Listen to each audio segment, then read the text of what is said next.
Bonsoir et bienvenue dans votre édition Berry. Au sommaire de votre journal local, l'électrification de la ligne Bourges-Saint-Quaise enfin effective. Premier aller-retour aujourd'hui. Nous irons ensuite dans l'Indre où des déchets faiblement radioactifs vont être stockés sur un site de l'armée à Neuvy-Payou. Ce qui n'est pas sans susciter l'inquiétude des riverains. Mais tout de suite revenons sur le ras-le-bol d'un gérant de supermarché victime de vols à répétition.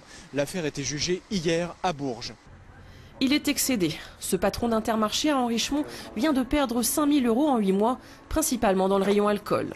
Ni les antivols sur les bouteilles de whisky, ni les avertissements « Souriez, vous êtes filmé » écrits en français et en roumain n'arrêtent les voleurs.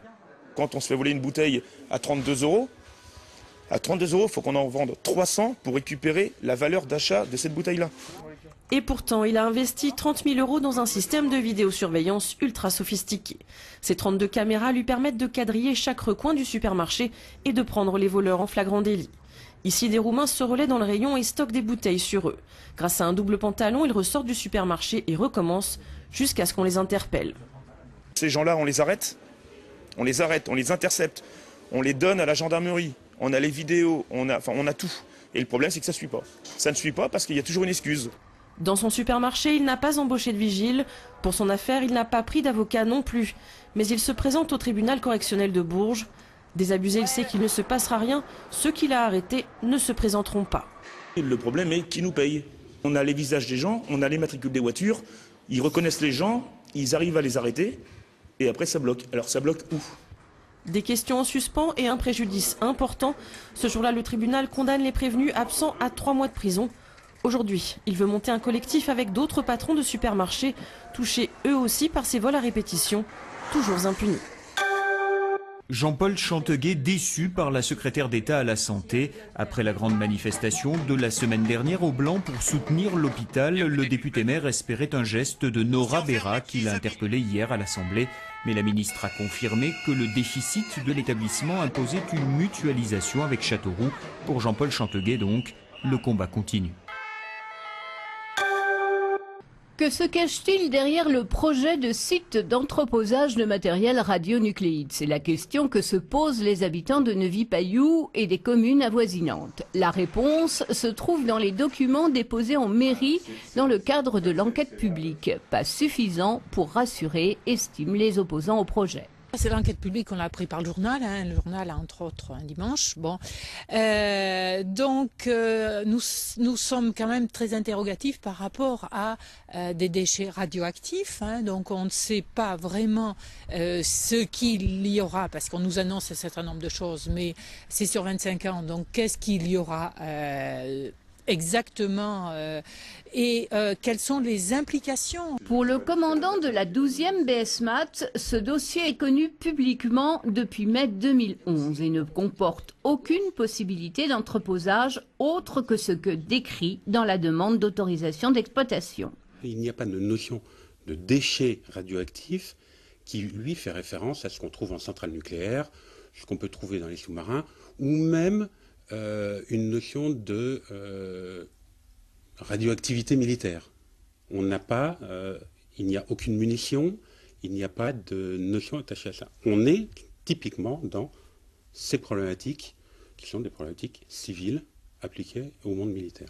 Ce sont ces éléments contenant certains produits utilisés par le passé dans l'industrie civile et militaire pour rendre les cadrans fluorescents qui seront entreposés jusqu'à ce que soit trouvée et autorisée une filière de recyclage. L'armée a même mis un terme, 25 ans, à l'exploitation du site.